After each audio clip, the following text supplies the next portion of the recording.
नमस्कार।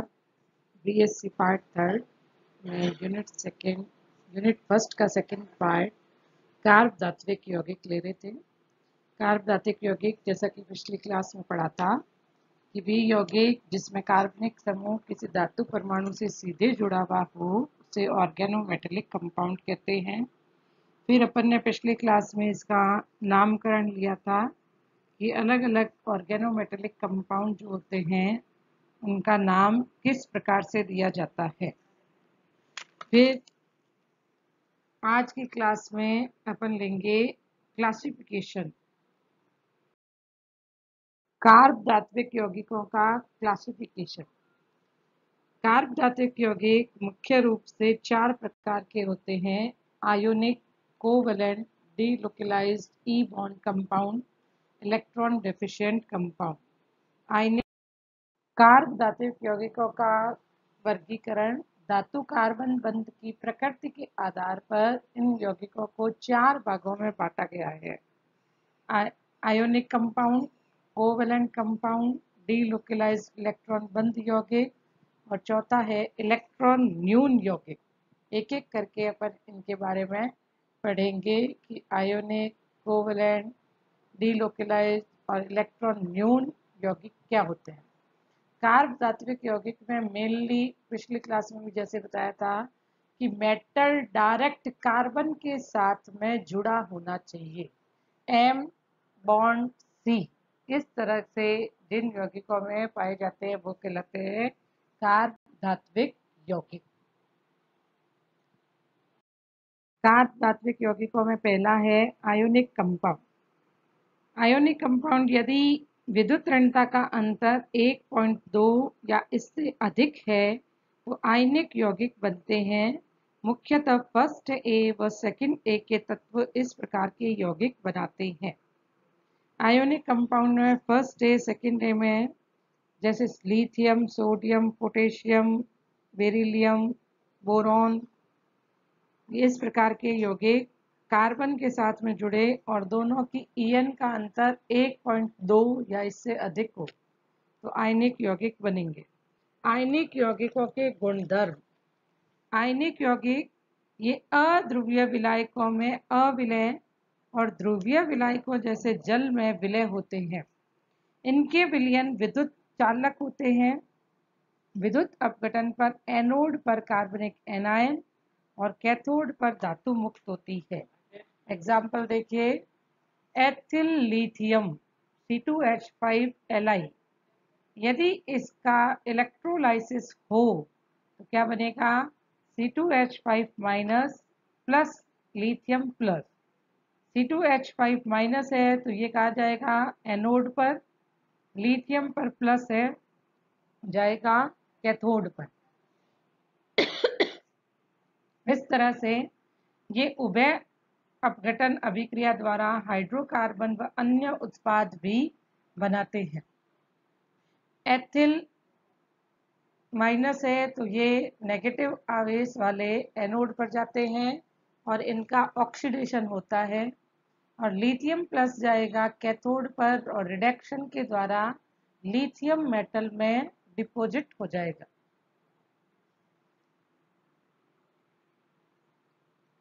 Double decomposition यानी उभय अपघटन अभिक्रिया के द्वारा हाइड्रोकार्बन व अन्य उत्पाद का निर्माण होता है।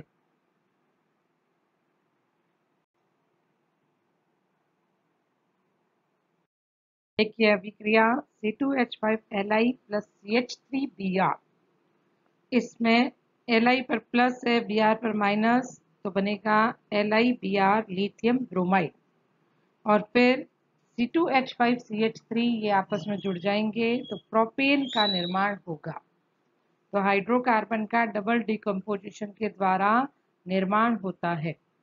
यदि इसी तरह से CH3Na मेथिल सोडियम की क्रिया SiCl4 के साथ में करवाई जाए तो निर्माण होता है CH3 टेट्रा मेथिल सिलेन TMS प्लस 4 NaCl का।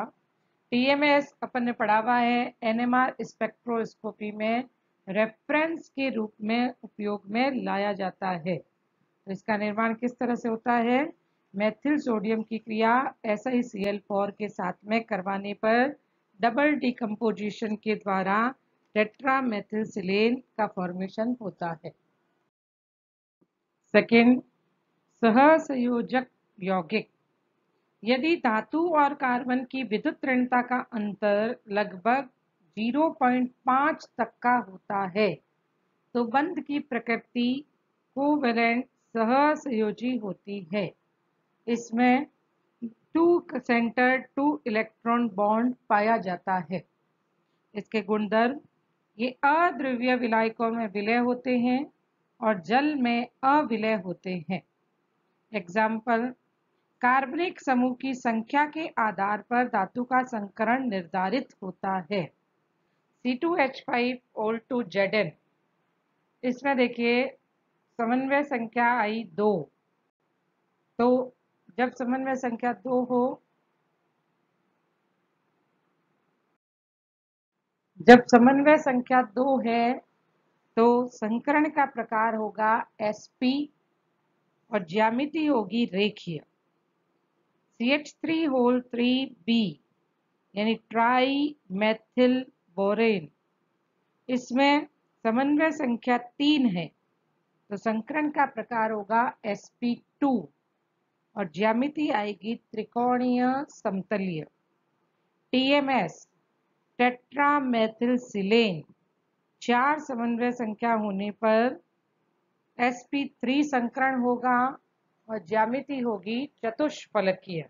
यानी सहसंयोजी यौगिक जितने भी होते हैं उनमें 2 कार्बन 2 सेंटर 2 इलेक्ट्रॉन बॉन्ड पाया जाता है और इसमें संकरण के द्वारा ज्यामिति का निर्धारण किया जाता है। नेक्स्ट है विस्थानीकृत इलेक्ट्रॉन बंध यौगिक।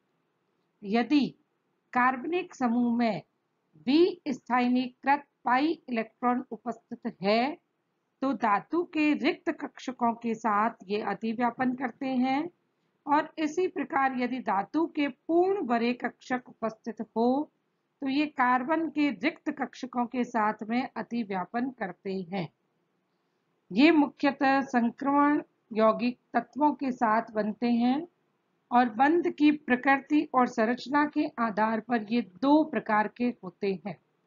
तो इसमें विशेष कंडीशन क्या चाहिए कि इसमें डीलोकलाइज्ड पाई इलेक्ट्रॉन उपस्थित हो और धातु के पास में रिक्त कक्षक हो। और धातु के पूर्ण बड़े कक्षक कहाँ दे दिए जाते हैं? कार्बन के रिक्त कक्षकों के साथ में अतिव्यापन करते हैं। जो डीलोकलाइज्ड इलेक्ट्रॉन बंध यौगिक है ये मुख्यतः 2 प्रकार के होते हैं, सैंडविच यौगिक और दूसरा है ओलिफिन और एसिटिलीन यौगिक। इस प्रकार के यौगिकों में जैसा कि बताया कि धातु आयन और पाई बॉन्डेड डीलोकलाइज्ड पाई इलेक्ट्रॉन, इनके बीच में यौगिक बनता है और अतिव्यापन होता है। तो क्या चीज़ देखनी है कि कार्बनिक समूह जो होता है उसके पास में तो डीलोकलाइज्ड पाई इलेक्ट्रॉन होने चाहिए और धातु आयन जो होता है उसमें रिक्त डी कक्षक होने चाहिए। तो पहले उप सहसंयोजी बंध का निर्माण होगा जिसमें धातु के रिक्त कक्षकों में पाई विस्थानीकृत पाई इलेक्ट्रॉन डोनेट किए जाएंगे। अब इससे धातु आयन पर इलेक्ट्रॉनों की संख्या, इलेक्ट्रॉनों का जो वितरण है वो बढ़ जाता है। तो धातु आयन क्या करेंगे? अपने पूर्ण भरे कक्षकों के इलेक्ट्रॉन डी कक्षकों के इलेक्ट्रॉन जो जुड़ा हुआ कार्बनिक समूह का कार्बन है उसके रिक्त कक्षकों में डालकर अतिव्यापन करते हैं। यानी 2 बॉन्डिंग पाई जाएगी, एक लिगैंड टू मेटल की ओर और दूसरी मेटल टू लिगैंड की ओर। ये सैंडविच यौगिक और इन दोनों के बारे में नेक्स्ट क्लास में अपन डिस्कस करेंगे। धन्यवाद।